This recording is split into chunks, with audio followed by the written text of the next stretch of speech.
আপনি কি কখনো লক্ষ্য করেছেন যে কিছু মানুষ হঠাৎ আপনার জীবনে এমন পরিবর্তন অনুভব করেন যেটাকে তারা নিজেরাও বলতে পারে না? মন প্রশান্ত হতে লাগে, দোয়াগুলো আপনা আপনি মুখে চলে আসে, আর পরিস্থিতি আস্তে আস্তে সামলাতে লাগে। যদি এমন আপনার সাথেও হচ্ছে তাহলে থেমে যান, কেননা এটা কোনো কাকতালীয় নয়, এটা আল্লাহর তরফ থেকে একটা ইশারা।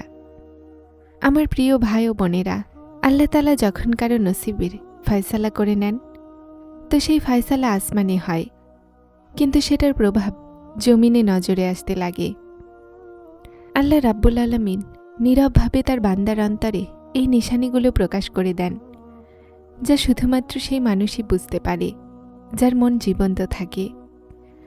মনে রাখুন, নসিব শুধুমাত্র ধন সম্পদ অথবা বিবাহের নাম নয়, বরং নসিব মনের শান্তি, হেদায়েত আর আল্লাহর নিকটবর্তী হওয়ার নাম। যখন আল্লাহ কোনো বান্দার উপরে বিশেষ দয়া দেখাতে চান তো সবচেয়ে প্রথমে তিনি তার মনকে বদলে দেন। মনের পরিবর্তন প্রথম বড় আলামতের ভিত্তি। আপনি দেখেছেন হয়তো যে আগে যে জিনিসগুলোতে মন লাগত, এখন সেই জিনিসগুলোতেই মন অস্থির হতে লাগে। গুনাহ সেটাই আছে, কিন্তু মন এখন সেটা থেকে করুণা নেয় না। আড্ডা আগের মতোই আছে, কিন্তু মন সেখানে ভয় পায়। এই পরিবর্তন আপনা আপনি আসে না, এটা আল্লাহর তরফ থেকে দেয়া রোশনি হয়। নবী করিম সাল্লাল্লাহু আলাইহি সাল্লাম বলেন, যখন আল্লাহ কোনো বান্দার কল্যাণ চান তো তাকে দ্বীনের বুঝ দান করেন, আর দ্বীনের বুঝ সবসময় প্রথমে মনের ওপরে প্রভাব ফেলে। আমল পরে আসে, মনের আল্লাহর দিকে ঝুঁকে যাওয়া। এখন আপনি দেখেন যে রাতগুলোতে কান্না আসছে, একাকিত্বে আল্লাহ স্মরণে আসতে লেগেছে, আর নামাজের খেয়াল আপনা আপনি আসতে লেগেছে। এটা সেই মুহূর্ত হয় যখন আল্লাহ বান্দাকে বলে, হে আমার বান্দা, আমি তোর নসিব লিখে দিয়েছি, এখন শুধু তুই আমার পথে চল। এই কৈফিয়ত সবার নসিব হয় না, এটা শুধুমাত্র সেই বান্দারাই পায় যাদেরকে আল্লাহ বেছে নেন। যদি আপনার মনে এই পরিবর্তন আসছে আর গুনাহ আপনার বোঝা মনে হতে লেগেছে, যদি আল্লাহর জিকির শান্তি দিতে লেগেছে, তো বুঝে নিন এটা প্রথম কড়া নাড়ার নিশানি। কিন্তু মনে রাখুন, এটা তো শুধুমাত্র শুরু। এখন আমরা জানব সেই দ্বিতীয় নিশানি, যা আল্লাহর লেখা নসিবকে আরও পরিষ্কার করে দেখায়। কখনো কি এমন হয়েছে যে আপনি পুরোপুরি চেষ্টা করেছেন কিন্তু তারপরও কাজ হয়নি?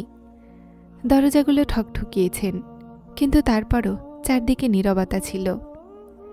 আর এই সময়েই মনে আজব একটা প্রশান্তি তৈরি হয়ে গেছে যে হয়তো আল্লাহ তোমাকে কোনো অন্য রাস্তাতে নিয়ে যাচ্ছেন। যদি এমন হয় তো জেনে নিন যে এটা হতাশা নয়, এটা নসিব লেখার দ্বিতীয় নিশানি। আল্লাহ তাআলা যখন কোনো বান্দার জন্য উত্তম ফয়সালা লিখেন তো তিনি রাস্তা নিজে বন্ধ করে দেন। এটা শাস্তি নয়, বরং হেফাজত হয়।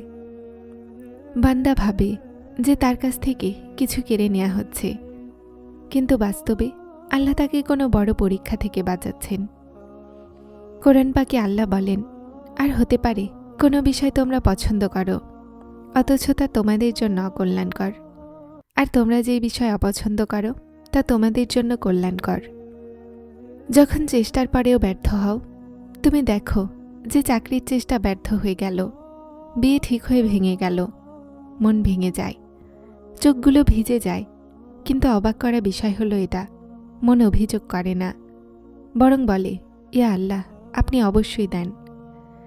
এই বাক্য সবার মনে পয়দা হয় না, এটা শুধুমাত্র তাদের মনে পয়দা হয় যাদের নসিব আল্লাহ বিশেষভাবে লেখেন। মনের আল্লাহর উপরে পরিপূর্ণ ভরসা। দ্বিতীয় নিশানি ওই সময়ে আরও বিশেষ হয়ে যায় যখন বান্দা উসিলার ভেঙে পড়ার পরও আল্লাহর সাথে জুড়ে থাকে। না জবানে কোনো অভিযোগ, না মনে কোনো বদচিন্তা, বরং শুধুমাত্র একটা বিশ্বাস, আমার রব আমাকে জায়া করবেন না। এটাই তো তাওয়াক্কুল। আর তাওয়াক্কুল হলো সেই সম্পদ যা আল্লাহ সবাইকে দেন না। এই বন্ধ দরজা কেন জরুরি হয়? যদি সেই দরজা খুলে যেত তো হয়তো আপনি এই রাস্তাতেই চলতেন যেখানে ক্ষতি আপনার হতো।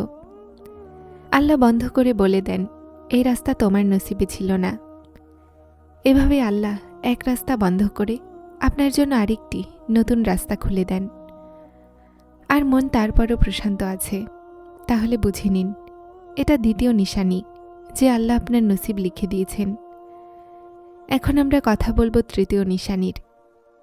যখন মন দুনিয়া থেকে সরে গিয়ে আখিরাতে চিন্তা করতে লাগে।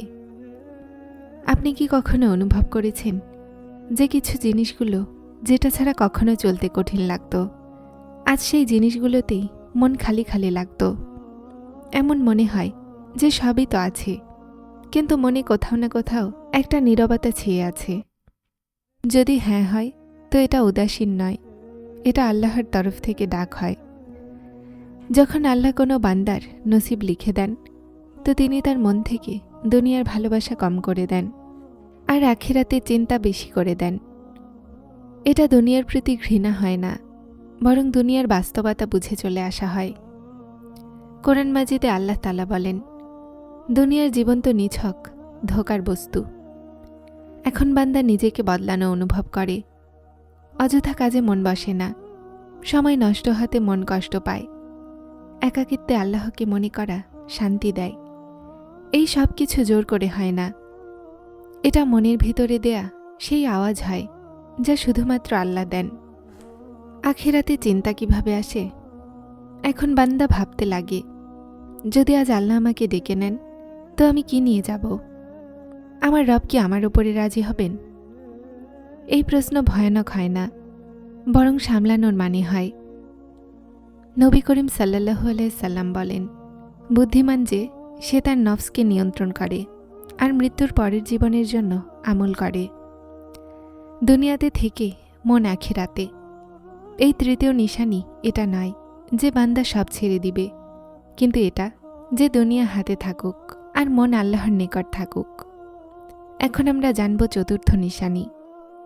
যখন আল্লাহ আপনাকে মানুষের নির্ভরশীলতা থেকে বের করে শুধুমাত্র তার নিকট মনোযোগী করে দেন। আপনি কি অনুভব করেছেন এখন মানুষের কথাগুলো আপনাকে আগের মতো ভাঙে না? প্রশংসা পায় তো শুকরিয়া, আর দুর্নাম পেলেও শান্তি। তো জেনে নিন যে এটা ব্যর্থতা নয়, এটা আল্লাহর প্রতি দৃঢ় ভরসার আলামত। কোরআন মাজিদে আল্লাহ তাআলা বলেন, আর যদি আল্লাহ তোমাকে কোনো ক্ষতি করতে চান তো তিনি ছাড়া কারো সারানোর ক্ষমতা নেই। যখন এই কথা অন্তরে ঢুকে যায় তো বান্দা মানুষের গণনা থেকে মুক্ত হয়ে যায়। এখন বান্দা আর এটা ভাবে না যে মানুষ কি বলবে, বরং এটা ভাবে যে আল্লাহ কি চান। এটাই সেই মাকাম যেখানে ভয় শেষ হতে লাগে, ইখলাস পয়দা হতে লাগে, আর নিয়ত পরিষ্কার হয়ে যায়। এটা খুব বড় নিয়ামত, আর সবার নসিবে হয় না। কষ্টেও অভিযোগ নেই। চতুর্থ নিশানি এই সময় আরও বিশেষ হয়ে যায়, যখন বান্দা দুঃখেও মানুষের সামনে কাঁদে না, বরং একাকিত্বে আল্লাহর সামনে ঝুঁকে যায়। তারা জানে আমার রব দেখছেন, শুনছেন, আর তিনি যথেষ্ট। এটা সেই বিশ্বাস যা মানুষকে মজবুত বানিয়ে দেয় আর মনকে নির্ভয় করে দেয়। যারা চ্যানেলটিতে নতুন এসেছেন তারা হেদায়েত চ্যানেলটিকে সাবস্ক্রাইব করে আমার সাথে থাকুন এবং অবশ্যই ভিডিওগুলোকে লাইক শেয়ার করবেন। আসসালামু আলাইকুম।